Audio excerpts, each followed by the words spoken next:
Up next, and this one is involving a controversial figure. We have good old U.S. champ Logan Paul defending his title against As L.A. he walks Knight. out. I'll get into Logan Paul in a minute. The match started off, it was a little bit of a continuation. LA Knight had Logan Paul's prime truck, which is sweet. You know, it's a pretty cool truck, and I love the blue. It's pretty cool.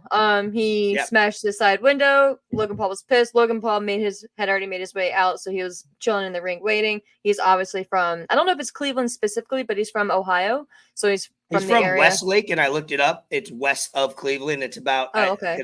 It's funny because I think LA Knight brought it up on SmackDown, and he was like, "You're not even from Cleveland. You're from Westlake." And I looked at where that's what it was. Westlake is. It's by the airport, so it's basically a suburb of Cleveland. So he's technically, I guess, from Cleveland. So yeah, for the whatever. Yeah. I was like, okay, man. Yeah. It's yeah. But anyway, so Logan Paul, he was decked out in the Browns colors. I was like orange and brown, pretty cool. I'm always impressed with his gear, right? Obviously, he has the money, but he just always. Yeah. He just always has a way to impress, you know what I mean? He spares no expense. So shout out to him for that. But yeah, so this match, obviously, that was what I was getting to. Logan Paul was out in the ring. He was pissed off that LA Knight destroyed his truck. They started brawling outside at the ring before the match started. And I think it was MGK. Who accompanied Logan Paul to the ring. He was out there, gave him some brass knucks at one point towards the end of the match. It had I think a chain on it as well. I think it was kind of funny because LA Knight got hit in the face with the brass knucks and pretty much just no sold it, and then the finish came like right after. So that was kind of funny. I think Corey Graves, even at the end of it, which is smart. This is why WWE production wise does a great job. Is watching it back, he said something so subtle. He goes, Corey Graves said he might have not gotten all of it, but he got enough where that's why he was able to. So that's all you need to say. People like us were like, oh wait, he just got hit with brass knucks. Like, why wasn't he out cold? Corey Graves, that's what the commentary does. Development in the story was he might have not gotten all of it. So it lets you know, all right, he got hit, but maybe not completely with the knucks. So that was great by him. I caught that when he said it. For sure.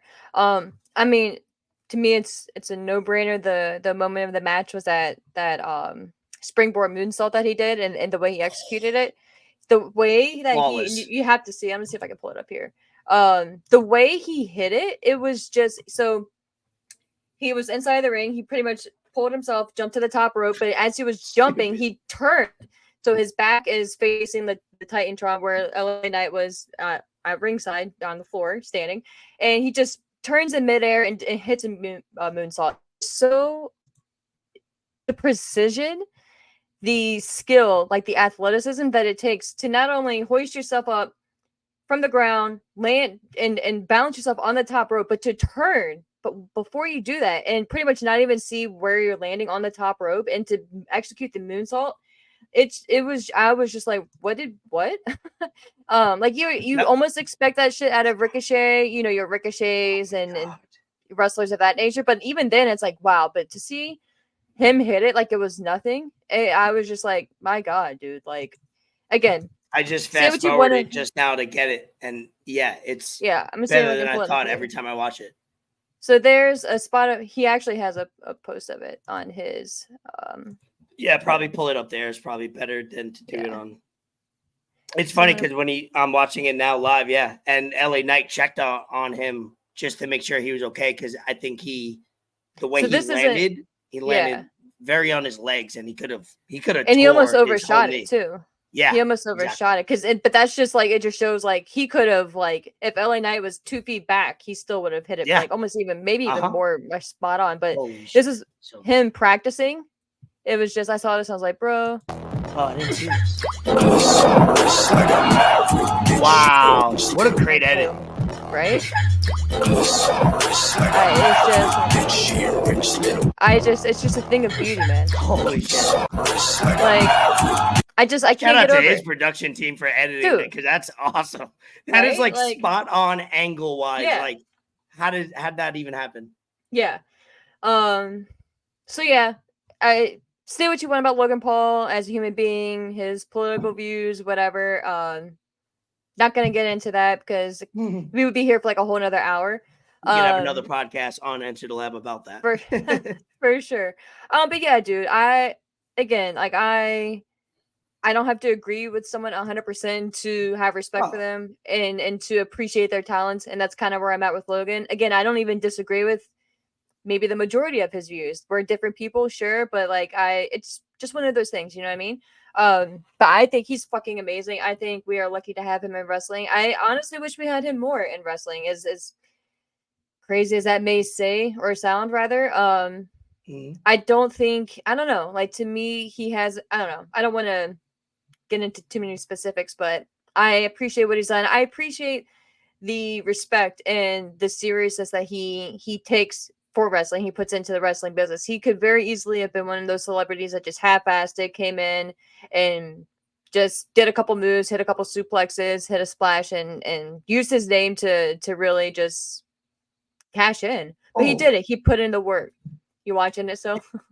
as you say this, the LA Knight run up to the top of Oh, the corner, with and when he hit the brain buster. I don't even know if it was supposed to be a brain buster, but No, it it was was. supposed to be a suplex. Yeah. So I was Well, watching it. And it looks like maybe Logan didn't get opportunity to really propel exactly. himself back Holy, for like just far enough. watching it But again, yeah, that's like taking a suplex in that spot is a big deal.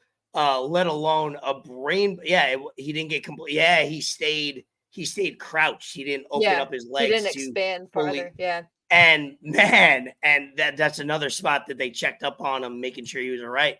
He is just insanely athletic. Where yeah, if you put like a black image over him and like didn't know who he was, you'd be like, this guy's been wrestling for 20, 25 years easily. yeah, Like and transitions, selling, yeah, just dude. flawless. I'm telling you, he's.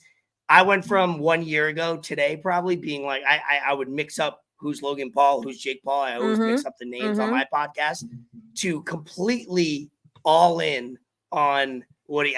So much respect, because when you come into wrestling, the one thing about it is, do you take it seriously? Mm-hmm.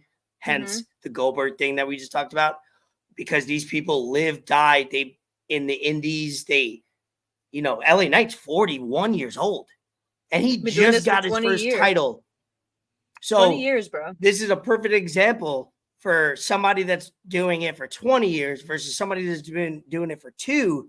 And together they made magic last night. And Yeah. great match. Love the interference. Love him being a heel. MGK, Michael Call at this point that I'm watching. He's like, MJ.